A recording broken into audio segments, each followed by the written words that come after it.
What's on the docket today? What will we document? Hello and welcome to Doll Doc. Today let's do something a bit different. On Instagram, I asked you all for questions, and today I will be answering them. As I'm answering your questions, I decided to do an illustration of last week's April Showers doll. I really enjoyed getting back into painting. Let me know in the comments below if you like these kind of videos. They won't be all the time, but I'm thinking about peppering in a few here and there. Now let's start with our questions. Because I am horrible at pronouncing names, I will be displaying the Instagram name of whoever asked the question on the screen. Also, these questions are in no particular order. Question 1.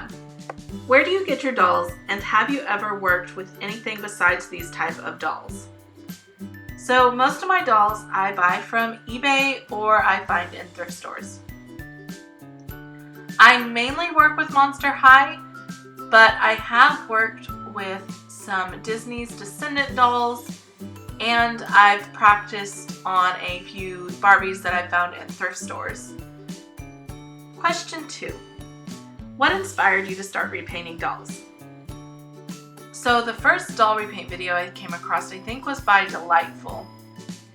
And whenever I had watched that, it inspired me because repainting dolls combines a lot of things that I love to do. I love makeup, I love designing costumes and props. So doll customizing just combined that into one mass art project, and I fell in love. Question 3. When did you get into doll customizing? I've been customizing dolls for about a year now, but when I was very, very young, I did used to play barber with my Barbies and give them haircuts that usually turned out awful. Question 4. How long does it usually take to complete a doll? Usually, depending on the character, it takes anywhere from 1 to 2 weeks for me to complete a doll. I currently work at another job, so I'm only able to customize dolls for a few hours each day. Question 5 is, what is your favorite repainting style? Lolita, steampunk, fantasy creatures, etc.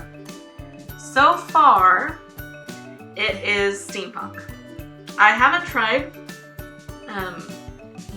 Lolita or some of the Japanese styles yet, so I can't say whether or not they're my favorites, but as of the dolls I've customized right now, steampunk. Definitely that is my top choice. I love all the intricate detail that you can put into a steampunk doll. Question 6. What do you think of BJDs? So I don't currently own a BJD doll and did not know about them until I actually got into doll customizing. I think a lot of them are gorgeous, and I'm always amazed at the level of skill and artistry it takes to make them. I would love to one day try my hand at it, but right now I am going to stick to repainting. Question 7. Did you name your first doll? If so, what was its name? So I'm going to guess that you're talking about the first doll I customized. And I actually did not give that one a name. I tend to not name my dolls only because they will be given to a new home, and I leave naming the doll up to the person that adopts it. So the first doll I did customize before I started actually filming them was a Viking character. And then it just actually happened to work out that the first one I actually filmed was another Viking.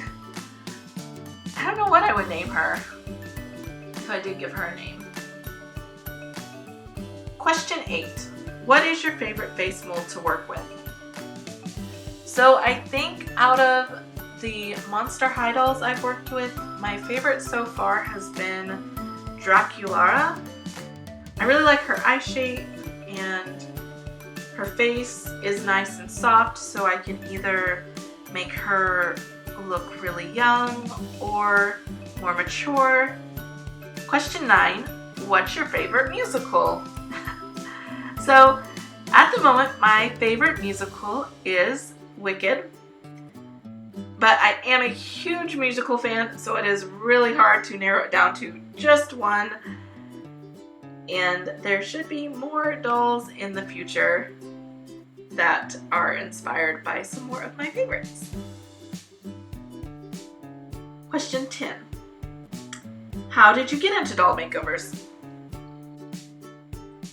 Well, I was looking for a creative outlet, and doll customizing, when I came across it on YouTube, just happened to combine all of my favorite passions and art. And our final question, question 11. Can you make a doll based off of an evolution from Pokemon? So creating another evolution doll, I'm not sure if I will. I've seen a lot of them done already, and in order for me to create one, I would want to come up with something totally brand new, a new way to approach an evolution. But I do have an idea for an upcoming Pokemon doll that was one of my favorites as a kid, so that will be coming in the future. Thank you all for submitting your questions. I really enjoyed reading them and getting to answer them. If you have any other questions, please leave them in the comments below, and I will either answer them here or I might save them for another video like this if you all are interested in it. If you've liked this video, please hit the thumbs up button and subscribe. Also, don't forget to turn on your notification bell. I post a new video each week. Thanks for watching!